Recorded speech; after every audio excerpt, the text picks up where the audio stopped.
नमस्कार दोस्तों, स्वागत है आपके अपने चैनल पूजा पाठ में। तो आशा करता हूँ आप सब स्वस्थ हैं और अपने अपने कामों में व्यस्त हैं। तो आज मैं आप लोगों को मोहिनी एकादशी व्रत कथा बताने वाला हूँ। तो आइए वीडियो स्टार्ट करते हैं। युधिष्ठिर ने श्री कृष्ण से पूछा, हे जनार्दन, वैशाख शुक्ल पक्ष की एकादशी का क्या नाम है, उसकी विधि क्या है, सो मुझे कहिए। इस पर भगवान श्री कृष्ण ने बताया, हे धर्मनंदन, पहले श्री रामचंद्र जी के पूछने पर जिस कथा को वशिष्ठ जी ने कहा उस कथा को मैं कहता हूँ। श्री रामचंद्र जी बोले, सब पापों और दुखों को दूर करने वाला व्रतों में श्रेष्ठ व्रत को मैं सुनना चाहता हूँ।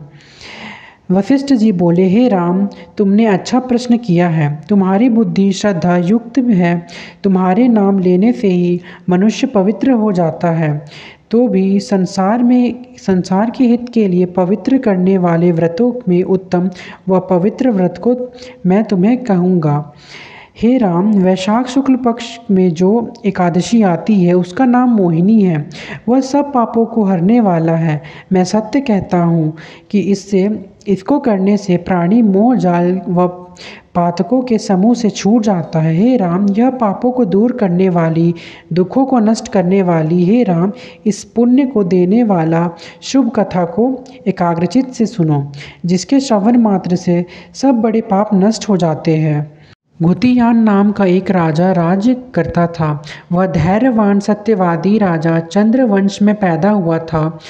वह यज्ञशाला, तालाब, बगीचा आदि बनवाता था। उसके 5 पुत्र थे, समान, घुतिवान, मेघावी, सुकृत और धृष्टबुद्धि। 5वां पुत्र धृष्टबुद्धि बड़ा पापी था। जुआ आदि का उसे व्यसन था।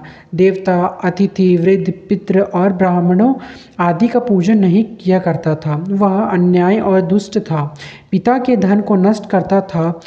अभक्ष्य वस्तुओं को खाता था। उसके पिता ने उसे घर से निकाल दिया और बंधुओं ने भी उसका त्याग कर दिया। उसने अपने शरीर के आभूषण भी बेच दिए। वस्त्रहीन और भूख से वह चिंता करने लगा, मैं क्या करूं और कहां जाऊं और किस उपाय से प्राण बचे। फिर उसी नगरी में वह चोरी करने लगा। वह कई बार पकड़ा गया और छोड़ दिया गया। अंत में वह दुराचारी दुष्ट बुद्धि मजबूत बेड़ियां से बांधा गया। वह राजा के डर से गहन वन में चला गया। वह भूख प्यास से पीड़ित होकर इधर उधर घूमने लगा। फिर सिंह की तरह मृग और चीते को मारकर खाने लगा। वह निर्दयी धृष्ट बुद्धि पूर्व जन्म के पापों से पाप रूपी कीचड़ में फंस गया। दुख शोक से युक्त होकर वह दिन रात चिंता करता था। कुछ पुण्य के उदय होने से वह कौंडल्य ऋषि के आश्रम में गया। वैशाख महीने में गंगा स्नान किए हुए तपस्वी कौंडल्य मुनि के पास शोक से पीड़ित धृष्ट बुद्धि गया। कौंडल्य ऋषि के सामने हाथ जोड़कर बोला, हे ब्राह्मण, ऐसा प्रायश्चित बताओ जिसके बिना यत्न किए जन्म भर के पापों का नाश हो जाए। कौंडल्य ऋषि बोले, जिसको करने से तेरी सभी पाप नष्ट हो जाए, उस उपाय को तू सावधान होकर एकाग्रचित्त से सुनो। वैशाख शुक्ल पक्ष में मोहिनी नाम की एकादशी है। तू मेरे कहने से इस एकादशी का व्रत कर।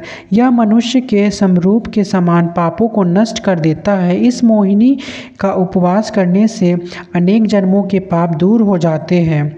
मुनि के इन वचनों को सुनकर धृष्ट बुद्धि अपने मन में प्रसन्न हुआ। कौंडल्य के उपदेश से उसने विधि पूर्वक व्रत किया। इस व्रत के करने से उसके पाप दूर हो गए। फिर दिव्य शरीर धारण करके गरुड़ के ऊपर बैठकर विष्णु लोक को चला गया।